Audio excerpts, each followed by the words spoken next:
Hello and welcome back to the Movie Pope podcast. And today we are going to take a look at a few modern Western movies. And who better to discuss that with than Art Arutyunyan, a filmmaker based out of Los Angeles, who's been with us on our journey in reviewing films from the Soviet era. But before we dive in, remember to like, comment, subscribe. We're slowly growing our audience, and we have a lot of new shows on the program, from The Robot to Trailer Wednesdays to Thespians to Myth, Magic, and Movies. So if you can, hit that subscribe button, and if you can't find something you don't like, let us know down in the comments below.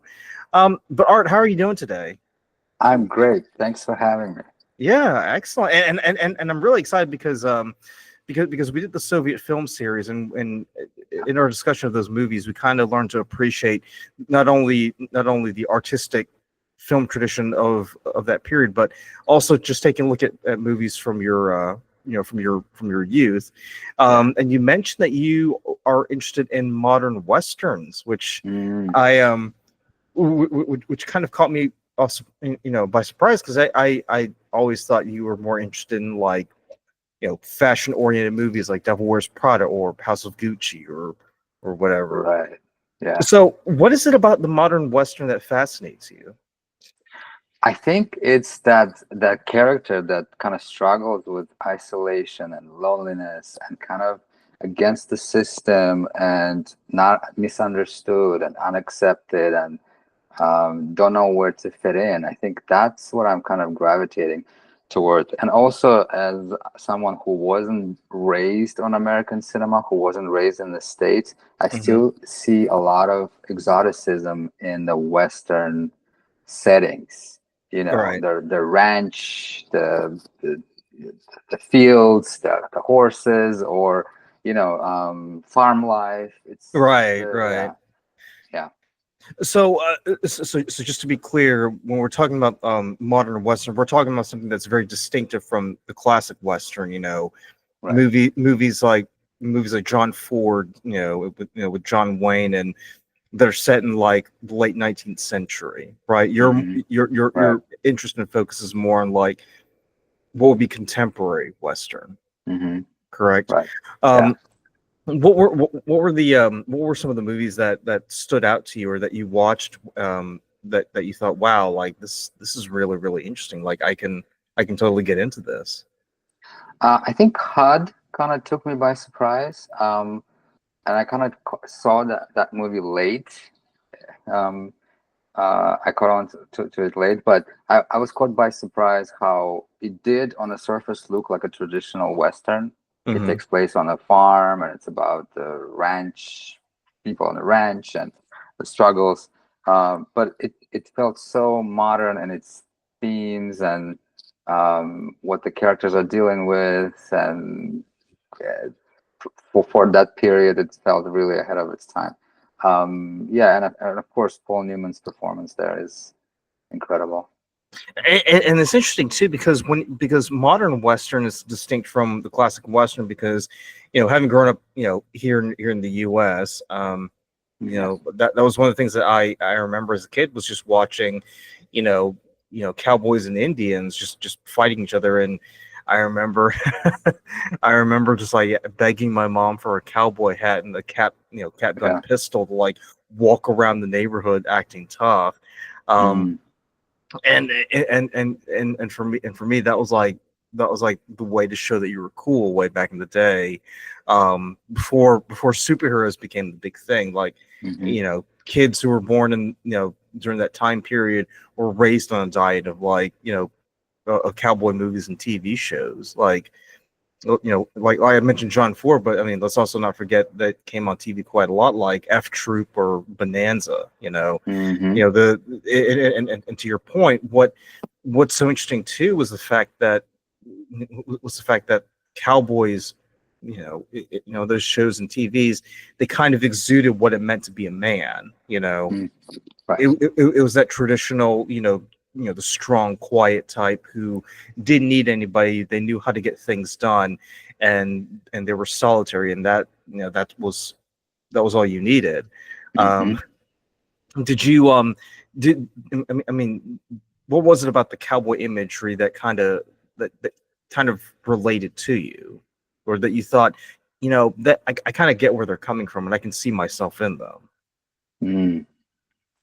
I think the quintessential, the blue jeans and the boots and a hat. I mean, it's again for someone who's not, who wasn't born and raised in the States. That's like one of the things you think of as if somebody asks you what's the image of the traditional American male is, Hmm. and obviously that's a little bit, kind of an exaggeration, but in films like this, you see that it's true, And going back to what you were saying earlier, that in traditional Western, the hero kind of comes and saves the day, right? And even though he's lonely and isolated, but he's a hero and he saves the day. I find myself really gravitating more to heroes in these newer westerns. I would say newer westerns Hmm. who are not quite that. They're very controversial and they're weak and they struggle and they rarely save anybody or anything. Right. Um, yeah, and I think I like that more too. It's kind of like to me was an unexpected combination. That Right. it's Right. yeah Yeah, it's less Magnificent Seven and more Dirty Dozen kind of thing almost. yeah right. Because with the Magnificent Seven, like they're heroes, but like with the Dirty Dozen, for example, and I'm just using them because I love that movie so much. It's the fact that Hmm. these are guys that you wouldn't necessarily root for, right? Hmm. But you kind of develop an affinity for them as the movie develops, and you begin to sort of see who they are as people. You still don't trust them because they are a bit mad, but at the same time, it's Hmm. like I can sort of get behind them. I mean, I Yeah. mean, obviously, it doesn't hurt that they're fighting the Nazis too. Right. So, Exactly. so the movie we're taking a look at today is Cool Hand Luke from 1967, and it stars Paul Newman. Um, And the reason why I chose this is because it's set in the deep south in the 1950s. And me living here in North Carolina, the weather is not too dissimilar, especially right now. Um, Mm, I mean, as you're watching this movie, you're expecting like a big conflict. You're expecting something like a prison riot or people just going crazy or doing something extravagant like they would do in The Great Escape. And as I was watching mm-hmm, this movie, I was thinking, are they going to do anything big, anything mm-hmm, spectacular like they did in The Great Escape? mm-hmm, But it's very slow paced. It's like, and what strikes me is the fact that even when Luke kind of meets his end and is taken away to the hospital, everything goes back to normal. mm, It's not like anything changed. So you've seen this movie and you've mentioned to me that you're a fan of this movie. How I mean, how does this fit with the way that you view the modern Western? Because on the mm, surface, it doesn't seem like anybody is winning anything. They're just they're part of a Florida chain gang who just go about doing work and just having to deal with life behind bars or a mm. fence, I should say. Right, right, right. Um, I have to say that I watched it again yesterday because I wanted to kind of refresh some of the details in it, even though I've seen it a couple of times before. And Hmm. I thought, oh, I'm gonna get bored, or I'm gonna find myself skipping through it. You know what? I was into it again, and that's the magic of this film and Paul Newman's performance. I have to kind of talk about a little bit because it seems like he doesn't do a lot in quieter moments, but does so much. And I think that was his genius, the simplicity, but it's so loaded. That means that, as a filmmaker myself, for me, that means that the actor did a lot of work prior to showing up on set. They loaded, their what I call library of creative ideas, and that shows in his performance. Um, and obviously great direction. I have to talk about how framing and composition of each shot is. You can tell if you freeze it, you can tell that there was thought put into it. It's not just random, let's just do coverage. Every Hmm. shot there, it's planned. You can see, especially when we see the prisoners, how they placed in the frame. It creates the movement. It creates the, the flow, I should say.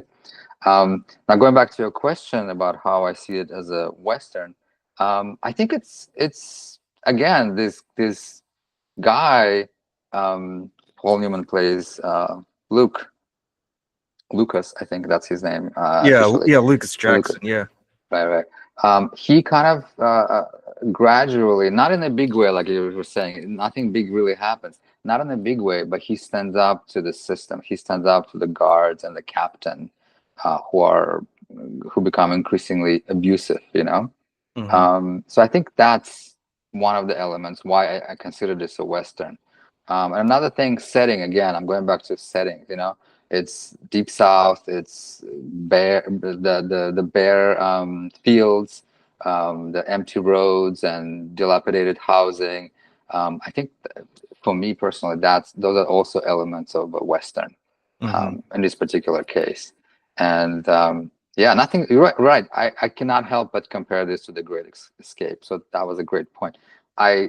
For some reason, I see both of these films equally great. Like I would rate them equally if I had to, even though in The Great Escape, much more. There's many more characters and there's a lot more going on, and there's like a bigger thing happening.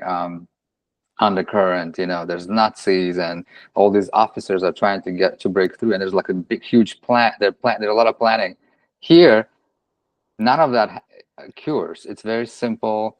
But the similarity, I think, are the themes, Right. Well, yeah. Well, I was gonna say too, because with Luke, I mean, it's not apparent in a big way in how he kind of asserts himself. It's very subtle the way he does it. I remember near the end, Drag says, it's that smile that he always had. It's the smile that only Luke knows how to give. And when I was doing research about this too, everybody said it's the Paul Newman smile is what makes this entire movie work. Just and it kind of shows that you don't need to have a lot of lines in order to have that much impact, right? You could just act it like the big scenes for me are when Luke is just trying to it looks like he's doing his own thing, but he does it in a way that everybody notices, right? So the prison yard fight where Drag is just like pummeling him, and he just keeps getting back up, and he just keeps getting pummeled, and everybody is like, "What the hell's wrong with this guy?"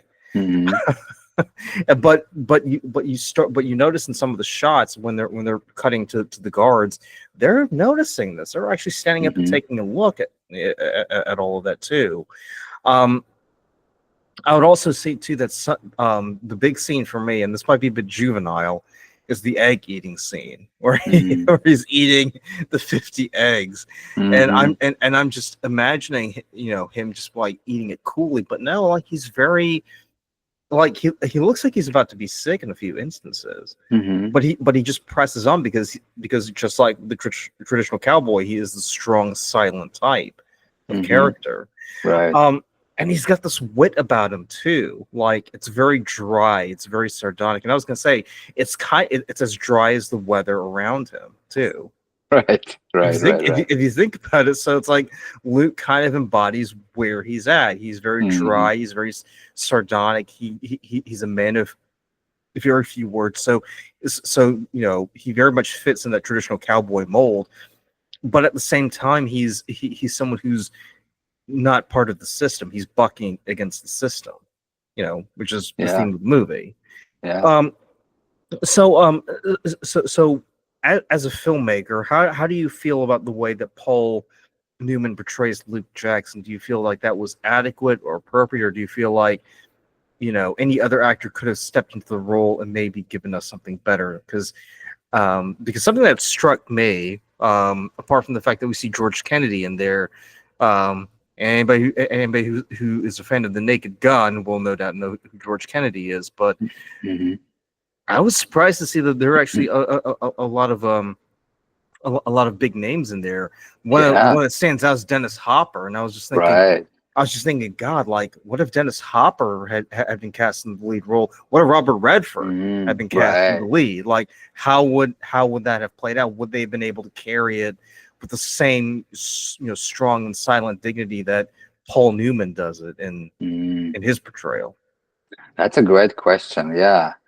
Harry Dean Stanton is in it, the guy who plays the guitar and sings all the time. Yep. Yeah, Also, it's yep. Also in Kelly's Heroes, yeah, he does the same mm, thing. Yep. yeah. It is very interesting. It's interesting that you mentioned him smiling because it's such an unexpected choice, right? You were brought to this prison and they're telling you that this place is gonna break you, and he has this smile like on his face.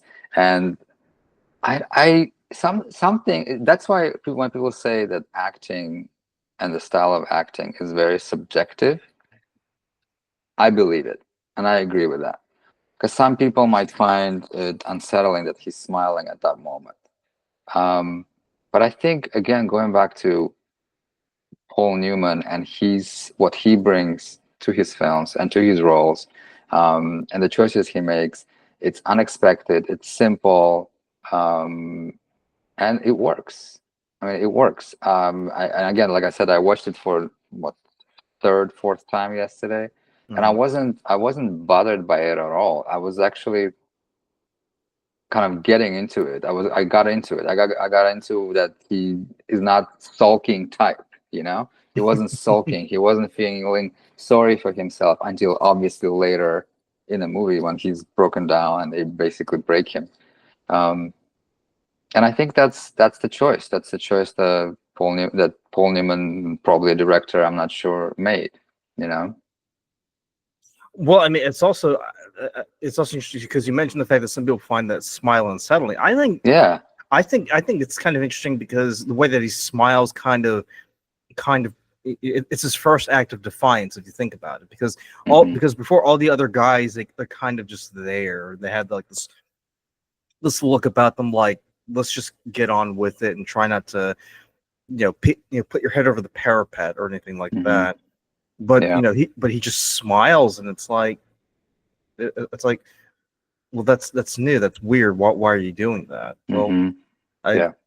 well, why not smile? You know. Yeah, even when he gets arrested, right, for breaking off the heads of the The parking parking meters. meters. Well, he's drunk there, so maybe that's fine. Maybe the smile there is justified.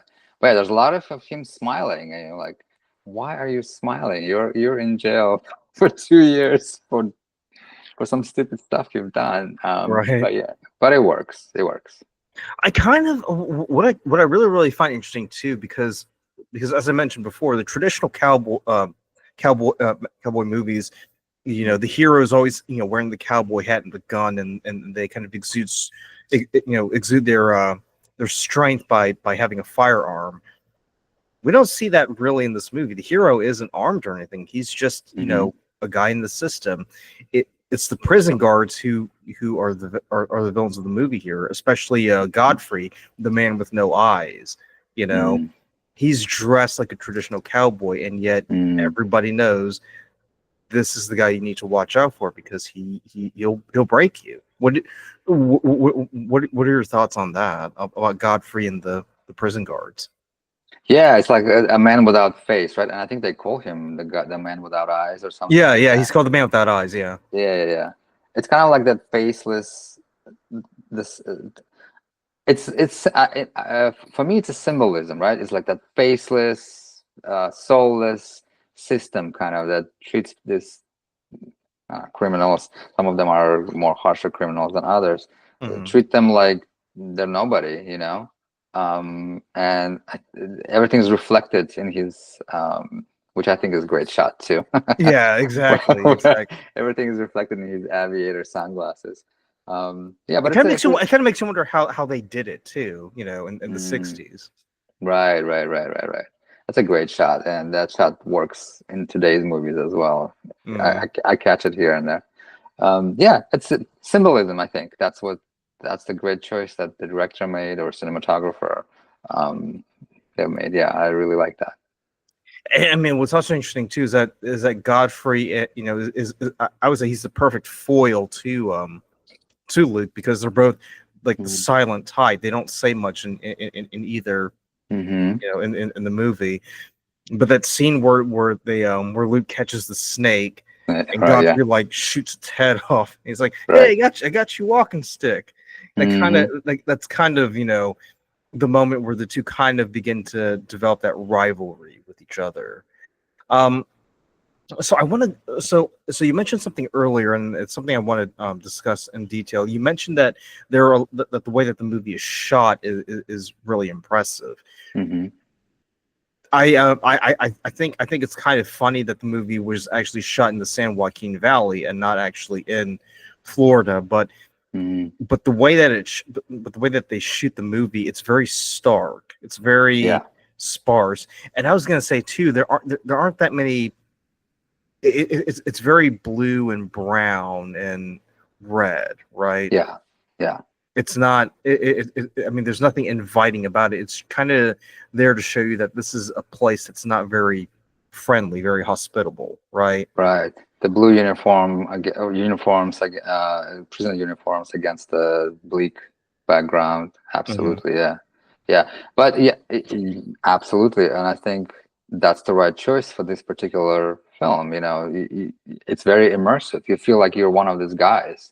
You're about to play cards with them, or make place a bet on the egg eating contest, whatever they were doing. Yeah.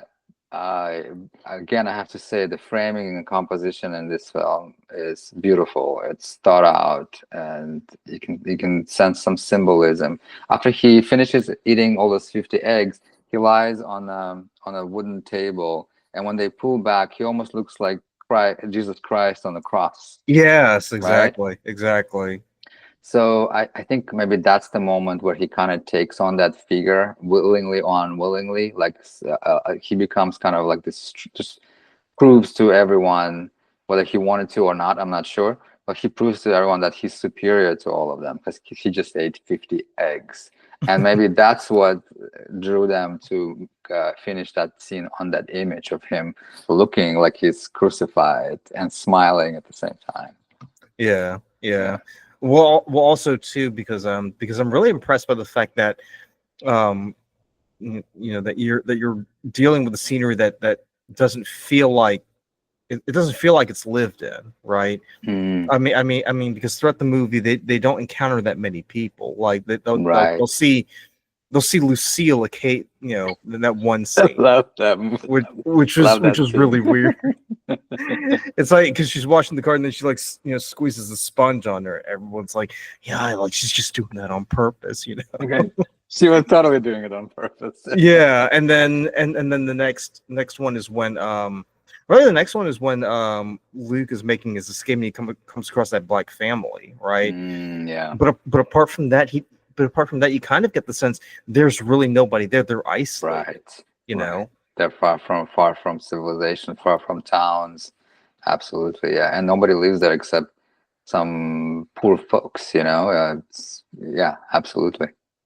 Um, so I do want to talk about about the escapes Mm, because it all kicks off when Luke receives a notice that his mother died, right? right.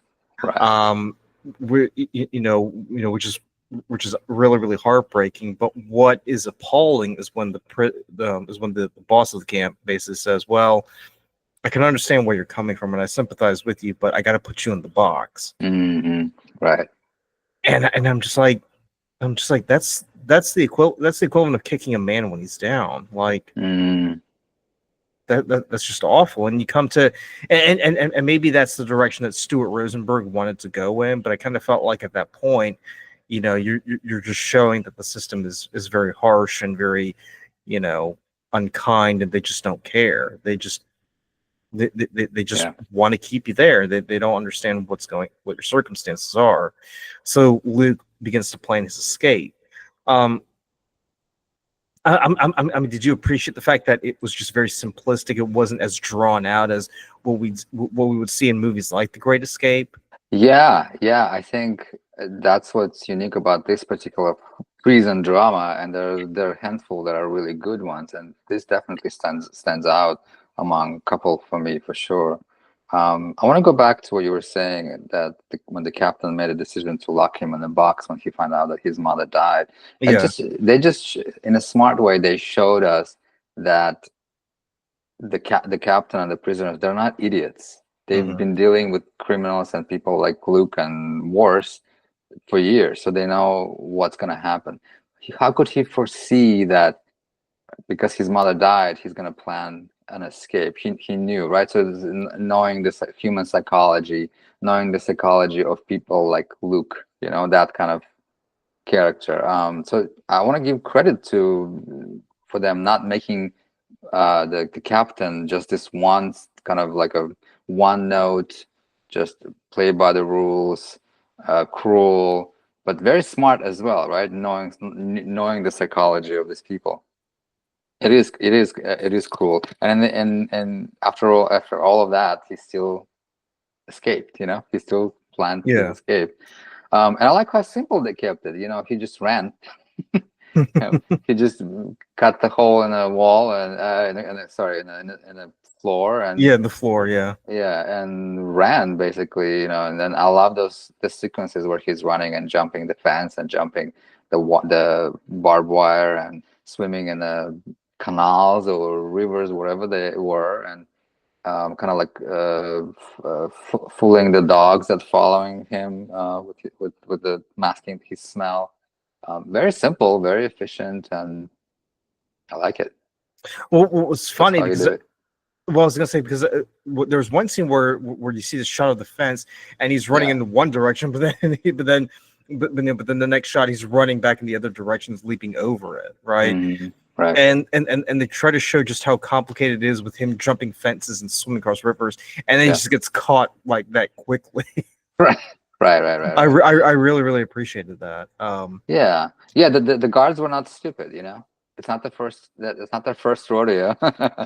But Yeah. here's the thing though, because before all of that, I'm just naturally assuming he'll just go to the funeral and that's it. Like he'll go back to the prison. I kind of Mm, feel like the reason why he wanted to escape was because of the fact that this was denied to him.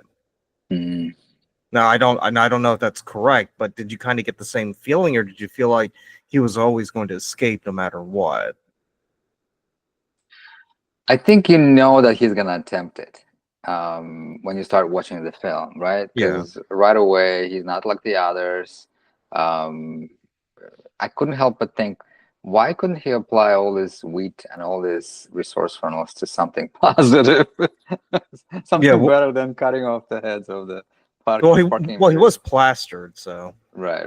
Exactly. Yeah. Former military, so I'm thinking maybe there's like some sort of PTSD, and then when his mother comes to visit, we find out that his father was never around, and I think he was violent at some point. So you kind of understand. Okay, now I get why he's kind of like Luke is kind of um, aimless and self-destructive, and just that doesn't make the right decisions. But so relatable because we all recognize ourselves in well, him. do you remember that scene when they make that final escape? Like he goes to that church and he has that conversation with God, Yeah. and he's basically just laying all his cards out and just saying, "Well, you never really gave me much of a chance, right?" Right. What it kind of I kind of feel like in that scene he really didn't want to accept any responsibility for what's happened to him, because Yeah. because if you think about it, decapitating parking meters, you have to admit that's a pretty stupid thing to do, right? Right. Like, and especially for a guy who got decorated during World War II, you would think Yeah. he would have the knowledge to know, well, maybe this is a pretty irresponsible and dumb thing. I shouldn't be doing that. But hmm it kind of shows like this a childishness about him. But when he hmm goes and has that conversation in the church, you kind of get the feeling that there's a lot more going on in there, because even when he talks to his mother, right, he kind of he doesn't really register any of this. It's like he just internalizes it. But then he has this well, I say argument, but it's just more of a diatribe. He's just basically complaining about how life is unfair and everything like that. Yeah. And you begin to wonder, like, is is he just not willing to accept the fact that he didn't take responsibility for himself to maybe try to do something with his life? He just, I mean, he's kind of like tumbleweed. He's kind of just falling wherever the breeze takes him. What did you think Yeah. about that? Yeah, I like that kind of like an arc, right, for him, because in the beginning of the film he does say that he doesn't believe in God or something like that, in Yeah, one yeah. The guard, moment. yeah. One of the guards is like, "Hey, you don't even believe in God, do you?" Yeah, yeah. And to see him at the very end talking to God, and you don't necessarily, I don't necessarily think that he started believing, but he started questioning the existence of God in that moment, in my eyes. So I Yeah, think it's a very interesting growth in a way, for this particular character. And kind of, but yeah, I agree with you. He didn't accept his the responsibilities for his actions or what happened to him. He's blaming God in that moment. uh But it's such a more relatable thing to witness and thing to put in the film, thing to add to this character, as opposed to him actually apologizing to God or to whoever for making all these mistakes. I feel it's more relatable in that way. And again, it's a choice of the screenwriters and director or whoever made that decision, that he's not going to accept his responsibility. He's going to start maybe acknowledging that there might be some God or not. I don't know. He's going to start question things, which means that he's looking more outside of himself and starting to look at question bigger things than just his little life and his stupid little decisions he makes. But yeah, I think it's far more relatable and far more interesting that he doesn't accept his responsibilities and he's blaming somebody else for them. It's very relatable. yeah. I mean, did you think it was a really good thing to add near the end of the movie? Yeah, Him having that conversation. I personally, yeah, oh yeah, yeah, yeah. I love that. I love that he is just him and whatever, God, universe, world, just him and the world, and he's questioning and he's kind Hmm. of evaluating his life and his decisions and where he's in this moment in his life. I like that, and I like that they made that choice of him again, not asking for forgiveness or not feeling like he did something bad. He's just it's a very human thing to resort to blaming somebody else for your misfortunes. Yeah. Well, I mean, also too, because because with traditional, cowboy movies, the hero, doesn't have any doubt. Like, he is very Mm. firm Hmm. and sure about what he does. Hmm. Luke, what we see in Cool Hand Luke is the fact is that we've got a guy who, even when he does something, like, you kind of wonder if it's not necessarily the right thing to do, but is it really the smart thing to do? Mm. We've already mentioned him at the very beginning of the movie decapitating parking meters. Something as stupid as that, or eating 50 eggs. And Hmm. if you think about it, like, a lot of the stuff that Luke does in the movie is pretty childish, right? Hmm. Yeah. Which is something you wouldn't really expect, in a prison yard. But what I find interesting is the fact that you know because you mentioned this earlier, is the fact that this movie kind of takes the Western as was traditionally understood at that time, and kind of puts it on its head, right? Yeah.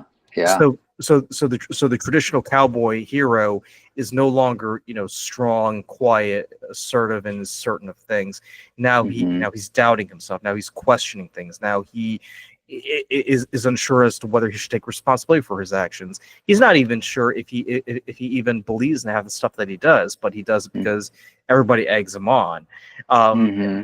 and Right. and and if you know anything about about those about traditional westerns, hero comes in, shoots the bad guys, and saves the day, right?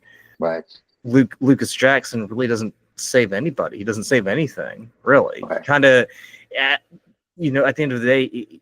it's just him living for himself, but everybody kind of just happen to be there for the ride, you know? Right. Yeah. Yeah. Absolutely. There's no save the cat moment, as we say. Mm-hmm. Right. There's no attempt to make us like this character. We just go for the ride and recognize some of ourselves in him. But yeah, it's not a traditional hero. It's in a way it's an anti-hero, Mm-hmm. which I personally like. I find it very interesting. Yeah, Yeah. yeah, and what we get in this movie is a pretty complex guy, really. Mm-hmm. Mm-hmm. Because we already mentioned that he does pretty childish things, but he also has very, adult and very relatable moments, like questioning, like, what am I doing with my life, and do I accept my responsibility and for the things that I've done, or do I have to accept the fact that maybe this is something that I have no control over, but nobody else has any control over either. Mm-hmm. Now I do want to Yeah. talk about no, I do want to talk about the other characters in the movie. The big one being Mm-hmm. Drag, Yeah. because George Kennedy like plays him to perfection, right? And Yeah. you can see just why he's like a really really good actor in this Mm-hmm. movie, because Drag is he's the big guy in the yard, right? Right. Everybody answers to Drag. Yeah. but we see this dynamic where slowly he kind of becomes the sidekick. He's like the Sancho Panza. Mm. Really, Yeah. he becomes the right hand man of Luke Jackson, right? And it's very subtle as it occurs. What did you think of Drag and his relationship to Luke and his role in the movie? Yeah, it's so cool. And the actor won an Oscar for Best Supporting Role, which is Yep, great. that's right. Yeah. That's right. Yeah. Um, yeah, he's kind of towering over everyone. He's big, he's loud, everyone kind of scared of him. And Luke with his skills, childish skills, unnecessary skills, kind of wins him over. And I think the fight in the yard that you mentioned is Mhm. where there's a transitional moment where the power dynamic kind of shifts. Even though he beats the crap out of him, Luke still is getting up on his knees and still wants to fight. So I think that was the moment where Drag realizes that yes, this guy may not be physically stronger than me, but his spirit is stronger. He's much more stubborn, and therefore he will he will win. In the end, he will win. Just with his sheer stubbornness and drive, right? Mhm. Um, and then the egg thing happens after that, right? So the egg Yeah. thing is kind of like they become accomplices, right? He kind of takes over and says, let's play. He starts the betting game, and then yeah, he kind of by the end of the film he becomes a sidekick, and he really admires him and he wants to save him. And if in the beginning of the film he wanted to kill him, at the very end of the film he wants to save him, he wants to help him, and he attempts to convince him to give up and just go back and you'll be fine. All right. All It's right. very interesting. Yeah, it's very interesting switch of the power dynamic that switches, um, and I feel like it's something for me to keep in my library for maybe future projects to kind of utilize, not necessarily exactly literally what's happening here, but just the dynamic switches. Yeah, yeah, and I love that too, because what we see with Drag is we think he's like this loud, blustery kind of character who just scares everybody, but he's actually got a pretty big heart on him.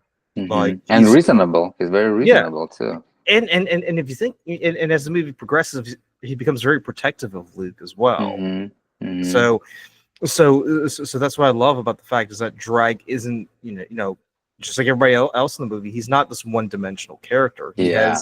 He has facets about him that Luke manages to extract from him as the movie progresses. hmm Um, what I will say though is the fact that is the fact that Drag, he kind of, if you think about it, he kind of acts as the voice of reason for Luke hmm in a way.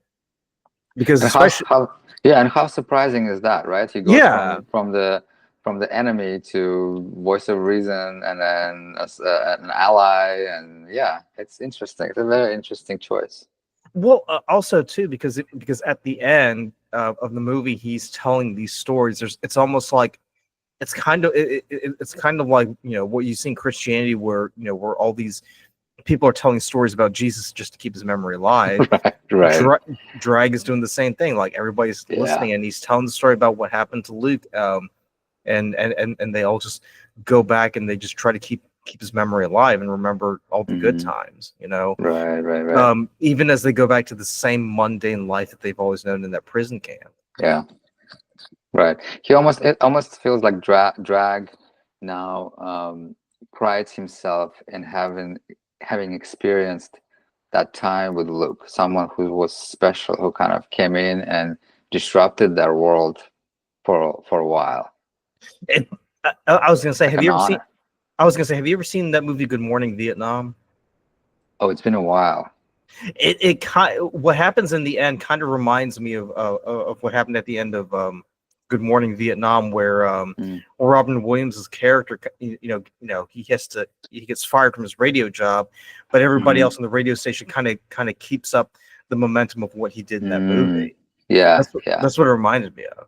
Yeah, it's like that rare moment where a person comes into somebody's life and leaves an impact, Hmm. and I think that's what Luke was for these prisoners there, for this group of prisoners. He left an impact.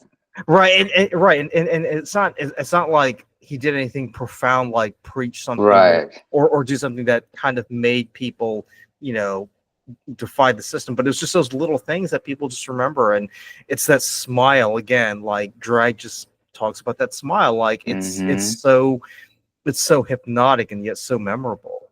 You Mm-hmm. know. Right. So so as a filmmaker, watching a movie like Cool Hand Luke. But I mean, are there any particular elements or themes that kind of stood out to you that you think I can apply this in my work or what I'm trying to do when I make movies or Oh write yeah, characters? absolutely. Yeah, absolutely. I love that question. Absolutely. Tons, the technical aspect of the film, which I've kind of already talked a little bit about the framing and the composition and the shots. Yeah. That's one thing. Another thing is the themes. You're right, like themes that are prevalent in this film, and that the theme of isolation and not fitting in the world and kind of struggling to find your place in the universe, making all the wrong decisions and not having any answers, not having answers, not knowing, not having clear direction. I like that. I love that, and I recognize a lot of that in myself. And I recognize a lot of myself in Luke. Even though I would never do anything illegal like that, or Right. like I'm too scared. But that's the genius of the screenplay and the film, is that how is somebody like me who is so far removed from this world of Cool Hand Luke, the film, still can relate to this person, you Mhm. know, and that just shows me that the universality of the themes. We all feel lonely. We all feel like we don't belong. We all feel like we keep making mistakes over and over again. At some point, we all feel like nobody really values us.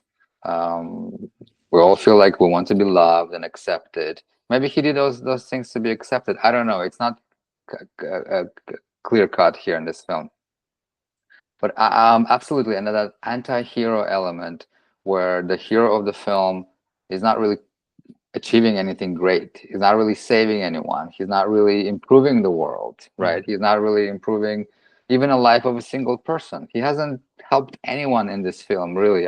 Not that I can recall. Um, but somehow he is the center of this film. And I love that. I personally love that. And also watching films like this and seeing how successful they were and how well they stand the test of times kind of gives me permission to write films with anti-heroes as opposed to hero, the traditional hero that comes and helps and improves the world, and you walk away from this film feeling better and uplifted, and all is right in the world. No, this is a different type of film, and the fact that this film worked, the fact that this film is considered classic and is referenced by a lot of filmmakers and films, one of the best prison dramas I've ever seen, um, gives me permission, gives me kind of validation that it's okay and it's good to write anti-hero. It's good to write this conflicted people, these characters who is the lead of of the film. Yeah, I love it. Well, another thing too that I enjoy about this movie is the fact that it's not set in any traditional place like a city or or an outpost or anything like that. It's set in a prison, right? Yeah, So right off the bat, you kind of have to remove the expectation that this is going to be something that's heroic or spectacular. I mean, you're dealing with a group of guys who really, who've been rejected by society, and they've been placed in a system where they have to work to kind of reform themselves. Do you? Do you think that this was the perfect setting for a story? You think it could have worked better in a school or an army camp or anything like that, or what? Interesting. Yeah, that's a good point. The prison setting is automatically puts you in that space, that mind space, right? Yeah, yeah. Where you know that they're going to be these people who are who are destructive. One guy in the beginning of the film says, "I haven't done anything," and they basically shut him up. Nobody cares. Yeah. You're already here. That means you're one of these people. Yeah. You must have done something wrong. So Yeah. Like I often talk about films that are set in the desert. It automatically puts your mind to certain mood, to the sparseness and the harshness of the element of the setting. Same with prison. It's gonna be dangerous. It's something. You're not gonna feel safe. You're gonna question your life choices.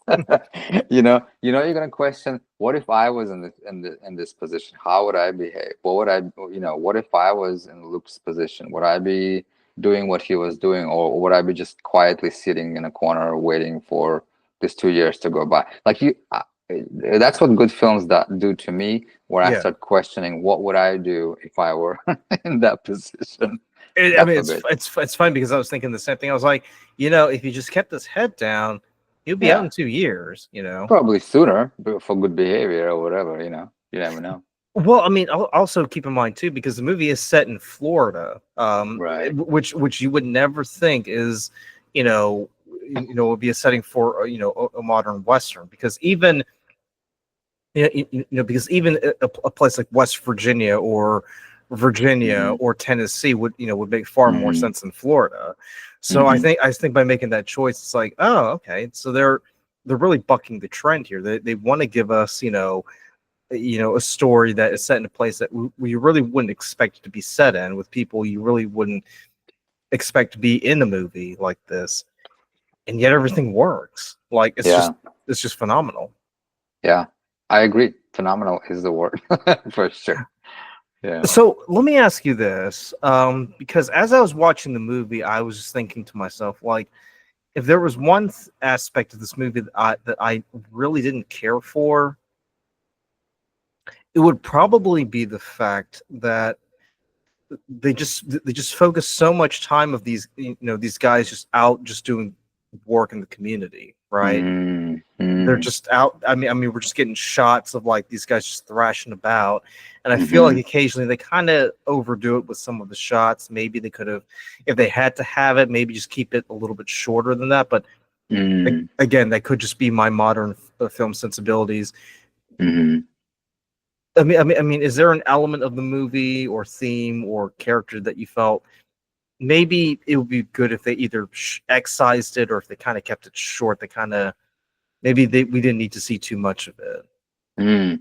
That's interesting that you say that, because I feel like in every film, even the ones that you really love, there is a scene or two where you could live without, you know, Yeah, like you're saying for you was the work, which is fun fact. I read somewhere that they actually, during filming, they actually laid, when they were laying tar, the pouring tar and tarring yeah, the road, they actually laid, the production laid a 1 mile of that road because they had to go do over and over again. So they just yeah, kept going. Isn't that funny? So they contributed to society. yeah, This particular film, I'm not finding it. I know it's a 2 hour something film, and you feel like, oh, there might be like moments where it's gonna drag on, but yeah, I didn't feel it at all. And even when they're, whacking the grass or whatever it's called, when they, yeah, on the side of the road, and it's a lot of it, right? It's a lot. It's like yeah. They had a lot of shots of that. Yeah, a lot of shots of it, but it could get really boring, and I'm sure for some people it did get boring. But for me, because of this direction, where the camera was placed in that moment, and what's how they cut the thing together, how to cut that whole sequence together. Why does it go from the wide shot to whatever to close up of Luke, and then yeah, why are we seeing their feet at that some point? Where all that was planned so well that I enjoyed it. Even watching it again and again, I was not bored at all. And at some point we see a sunset, so they chose different times of day. You can feel the heat, they're all sweating, and yeah, I can't think of a single moment in that film, to be oh, honest. interesting. Yeah. And The- I credit it to framing and composition, and how that those sequences were cut, because it could get really boring. Right, right, and that's what I think too, is the fact that if we've seen enough of these shots, I'm not sure why we would need to see it again. But Right. but Yeah. what you're saying is the way that it's planned out and framed. Yeah. It's not just there randomly to take up space or to fill up time. It's there Yeah. for, to serve a purpose.